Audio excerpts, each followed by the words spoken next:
MPSC संयुक्त गट ब पूर्व परीक्षेमध्ये एक प्रश्न विचारला गेलेला आहे. जोड्या जुळवा यासाठी हा प्रश्न आहे. यामध्ये काही कलम दिलेले आहेत जे भारतीय राज्यघटनेतील महत्वाची कलम आहेत आणि याआधी सुद्धा एमपीएससी मध्ये प्रिव्हियस इयर क्वेश्चन मध्ये प्रश्न विचारून झालेले आहेत यावर.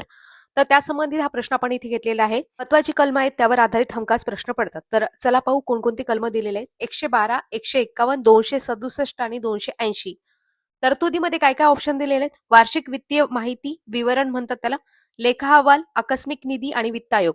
सगळ्यांना माहिती असेल 280 नुसार वित्त आयोगाची स्थापना झालेली आहे. डीचं ऑप्शन क्रमांक 4 आहे आणि हे फक्त ऑप्शन क्रमांक 2 मध्ये दिलेले आहे. बरोबर आहे. डीचं ऑप्शन क्रमांक 4. आता बाकीची कलम सुद्धा आपण पाहू. 112 नुसार काय सांगितलेलं आहे मग.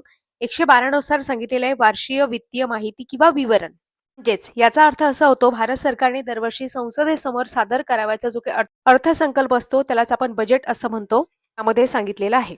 नंतर कलम 151 सांगितलेलं आहे. कलम 151 नुसार आपल्या भारताचे कॉम्प्ट्रोलर अँड ऑडिटर जनरल असतात त्यांना आपण काय म्हणतो कॅग असं म्हणतो.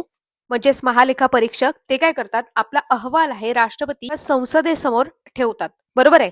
यामध्ये लक्षात ठेवा की कॅग आपला अहवाल मांडतात कलम 151 नुसार. म्हणून याची जोडी लागते लेखा अहवाल याच्याशी म्हणजे ऑप्शन क्रमांक 2 त्याच्यानंतर 267 आहे. कलम 267 नुसार भारत सरकार व राज्य सरकारमध्ये आकस्मिक आपत्कालीन खर्चासाठी विशेष निधी असतो. याला आकस्मिक निधी असं म्हणतात. इमर्जन्सी फंड असं सुद्धा त्याला म्हणतात.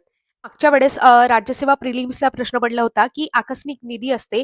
प्रामुख्याने केंद्रीय आकस्मिक निधी आणि राज्य आकस्मिक निधी असे 2 प्रकारचे फंड असतात. केंद्रीय आकस्मिक निधी जो आहे तो संसदेकडून कायद्याने स्थापन केला जातो. निधींवर मात्र राष्ट्रपतींचा ताबा असतो. ज्या वेळेस आपण राज्य आकस्मिक निधी याबद्दल बोलतो त्यावेळेस राज्य विधानमंडळाकडून स्थापन केला जातो. निधींवर राज्यपालांचा ताबा असतो.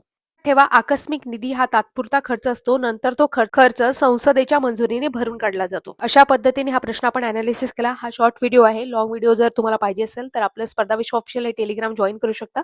तिथे तुम्हाला बाकीच्या व्हिडिओच्या नोटिफिकेशन मिळतील किंवा आपलं चॅनल हे सबस्क्राईब करा. इथे प्लेलिस्ट आहे त्या प्लेलिस्ट मध्ये तुम्हाला बाकीचे सुद्धा व्हिडिओ मिळतील. की स्पर्धा विश्व हे आपलं ऍप आहे. या ऍपमध्ये आपण फ्री टेस्ट सिरीज सुद्धा अवेलेबल करून देत असतो. सध्या ऍग्रीची फ्री टेस्ट सिरीज आपल्या ऍपमध्ये आहे. जशा ऍड पडणार आहे तशा आपण फ्री टेस्ट सिरीज सुद्धा ऍपमध्ये उपलब्ध करून देणार आहोत. अधिक माहितीसाठी लाईक शेअर आणि सबस्क्राईब करायला विसरू नका. धन्यवाद.